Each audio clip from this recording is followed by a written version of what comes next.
Qual era o segredo de Paulo para, mesmo estando preso, ele estar tão confiante e vencer tristeza e ansiedade?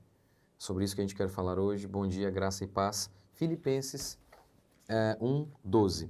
Paulo está preso, lembrem disso, gente.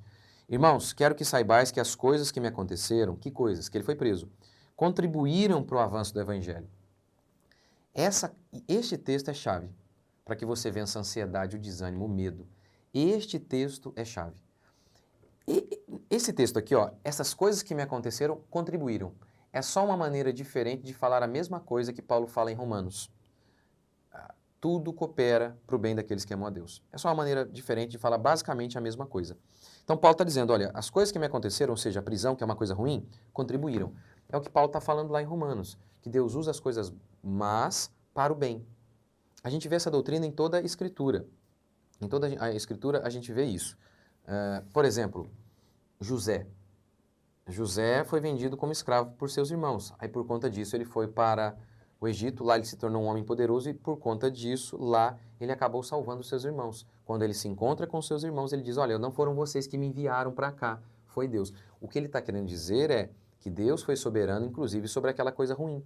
Aquela traição dos irmãos deles, ele está dizendo, Deus quis, Deus foi soberano sobre aquilo. Eu sei, muitas pessoas não gostam que a gente fala disso, eles acham que eles têm mais consolo em acreditar que Deus não teve nada a ver com aquilo. Então Deus, tipo, abandonou o José? Eles não gostam que a gente fale isso. Não, Deus é soberano sobre o mal. Mas eu não vejo outra maneira de encontrar consolo a não ser aí, que Deus é soberano sobre o mal. Na realidade, eles nos criticam, né, nós calvinistas, o que é isso? Mas na hora que eles perdem um parente, que eles dizem? Foi da vontade de Deus. Ou seja, eles estão dizendo que Deus quis a morte. É isso que eles estão dizendo, que, olha, é o tempo de Deus, Deus quis, Deus determinou e acabou. E eles se consolam nisso, no fato de que Deus é soberano sobre o mal. Tá vendo? No final, todo mundo é calvinista. Quando o pau quebra, todo mundo é calvinista, que na minha opinião é só um nome para dizer que é bíblico, esse é o ensinamento bíblico. Então a gente percebe isso. Essa crença de Paulo, essas coisas ruins contribuíram, Deus está no controle de tudo. José é um exemplo disso, Jó, ele perdeu tudo e justamente por isso ele diz assim, agora os meus olhos te veem. Tá vendo como que aquelas coisas ruins contribuíram? Aqui também não está fácil de ver que Deus quis todas aquelas desgraças? Não, Deus não quis, Deus não quis. Ah, não. Quer ver? É porque eles querem, tipo assim, não, Deus não teve nada a ver com o mal que aconteceu. Deus não é responsável. Se você pode fazer algo e deixa de fazer, você não é responsável? Você como ser humano, você não acredita nisso? Então, Deus podia ou não podia impedir que aquelas desgraças acontecessem com Jó? Claro que podia. Ele permitiu.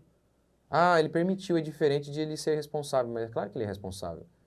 Ele permitiu que Jó tocasse, porque ele quis. Se ele não quisesse, ele não deixaria. Tanto é que em outras oportunidades, Satanás quis fazer certas coisas e Deus disse, não, não vai. E aí? Então, assim, é um absurdo. Não, o texto bíblico é claro. Deus, ele é soberano sobre o mal e sobre o bem. Ele controla até o mal, até as piores tragédias. Sucederá algum mal na cidade sem que Deus o tenha feito? Ali o mal no sentido das desgraças ali. Mas, enfim, ele está dizendo que tem um tipo de mal ali, pelo menos, se você questiona qual mal, né? Pelo menos algum tipo de mal você tem que concordar comigo. Ele está dizendo, acontecerá algum mal na cidade, o profeta, me ajudem aí, gente, quem lembra onde está esse versículo?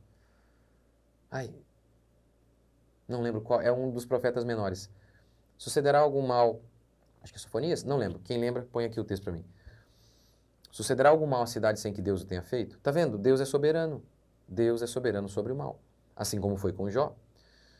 Ou vejamos outro texto, Salmo 119, foi-me bom ter sido afligido, para que aprendesse os teus estatutos. O salmista está dizendo que aquela coisa ruim que foi a aflição, ela teve uma boa utilização. Ou pense em Cristo, que é o melhor exemplo de todos, o único de fato inocente deste mundo. Nenhum outro é inocente. É o que Agostinho diz no seu livro A Cidade de Deus, explicando por que os crentes sofrem o que sofrem. Aí Agostinho responde, primeiro, nenhum crente está sem pecado, então a pior tragédia. E sabe do que ele estava falando, né? Sabe do que Agostinho estava falando? Agostinho estava falando de estupro. Agostinho estava falando de homens assassinados, de cristãos assassinados. Aí ele diz, a resposta de Agostinho é, por que o homem não poderia sofrer essas coisas se nós nascemos em pecado? E, portanto, estamos suscetíveis a todo tipo de desgraça, porque nós nascemos em pecado. Essa é a resposta de Agostinho. Não é? Então, esse é o primeiro ponto. O único ser inocente de fato que pisou neste mundo se chama Cristo. E ele sofreu os piores horrores. Mas Deus usou aquilo para o bem. Ou pense nos apóstolos. Pense nos apóstolos, como as coisas ruins que aconteceram a eles contribuíram para o progresso do evangelho. Porque é justamente o fato de que eles morreram pobres e do jeito que morreram que prova que o cristianismo é verdade. Por quê? Porque eles foram testemunhas, eles viram Jesus morto na sexta e alegaram que viram Jesus morto, ressurreto no domingo. Ah, mas eles fizeram isso para ganhar dinheiro. Eles perderam todo o dinheiro. Eles fizeram isso para ganhar, não sei, eles perderam tudo. Não faz sentido. Não faz sentido dizer que eles mentiram. É ilógico. Ninguém mente para perder tudo, gente. Ou seja, os sofrimentos deles contribuíram para o progresso do Evangelho.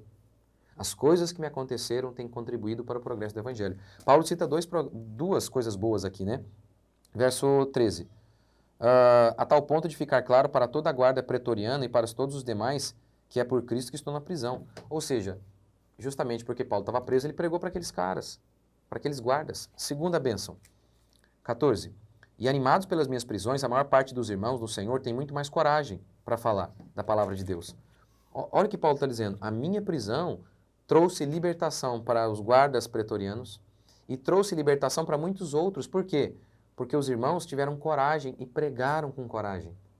Então ele diz, eu estou numa situação horrível, mas essa situação ela está contribuindo para o bem. Paulo, ele já estava tendo percepção disso. Às vezes eu e você não temos. A gente está passando por um momento difícil e a gente não tem percepção. Para que isso aqui serve? Qual a coisa boa disso aqui? Não se preocupe. Terá uma coisa boa. Obviamente você precisa saber se você está sofrendo isso por conta de um pecado ou por conta de Deus que está usando isso para o bem, como foi com Paulo. Porque se você está sofrendo por conta de um pecado direto, arrependa-se. Do contrário, é Deus usando esse mal para o bem, para te quebrantar, para te aproximar mais de Deus, como ele fez com Jó. Então, mesmo que você não entenda agora o porquê você está passando pelo que você está passando, lembre-se, tudo coopera para o bem daqueles que amam a Deus. Essas coisas que me aconteceram estão contribuindo para o progresso do Evangelho. As coisas ruins que acontecem na vida do cristão, elas contribuem para alguma coisa. Elas servem para alguma coisa. Então, lembre-se disso. E isso vai te ajudar a se manter animado no dia da sua prisão. Lembra, Paulo escreveu isso aqui estando preso. E ele está animado. E a carta de Filipenses, como disse Martin Lloyd Jones, é a carta mais lírica, mais alegre de Paulo, mesmo ele estando na prisão. Então, a carta de Filipenses tem como tema isso, né? Como uma vida triunfante, mesmo diante de circunstâncias terríveis. Paulo também vai falar de ansiedade. Lembra que eu já falei com vocês? Lá em Filipenses 4. Então, qual seria o segredo para não vivermos uma vida abatida, desanimada, uma vida ansiosa? Está aqui, ó. As coisas ruins que acontecem na minha vida, Deus vai usar para o bem. Isso acalma você. Isso te alegra. Porque você lembra que Deus te ama. Isso é fundamental. Portanto, Paulo está ensinando para a gente como ter uma vida feliz, mesmo em meio a circunstâncias terríveis. Como ter uma vida feliz mesmo em meio a circunstâncias terríveis. Como não ser ansioso, não andar deprimido, mesmo em meio a circunstâncias tão difíceis. Porque pense no caso de Paulo. Como não ser ansioso vivendo como ele viveu, sabendo que ele podia ser decapitado a qualquer instante? Lembra quando você estava na escola? E o cara falava assim, ó, vou te pegar no final da aula. Rapaz, eu falava, bate em mim agora. Esse negócio de ficar esperando. Paulo viveu isso. Paulo viveu isso. Tinha data para ele morrer, ele sabia que ele estava ali, ele podia ser morto a qualquer momento. E Paulo não está ansioso, gente. Eu sei as pessoas dizendo para você que a ansiedade é normal, que é doença. Mentira. Mentira. Mentira. Essa carta, então, fala sobre isso. Como ser felizes? Como andarmos sem ansiedade, mesmo em meio a circunstâncias mais difíceis? Uma das chaves está aqui, ó.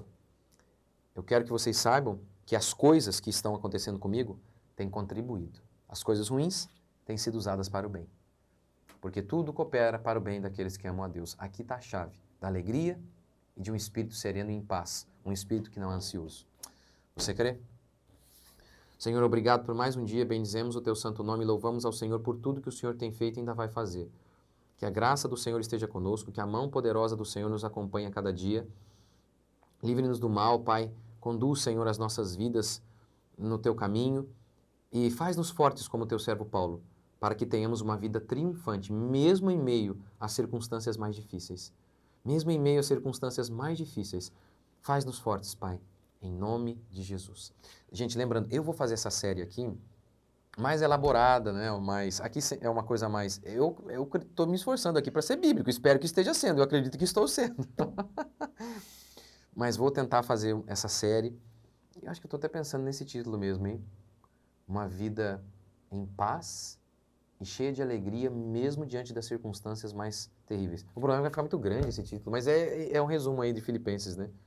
Mas me acompanha aí, a gente vai fazer uma série bem legal, baseada em Filipenses, como ter uma vida triunfante, mesmo em meio a circunstâncias difíceis.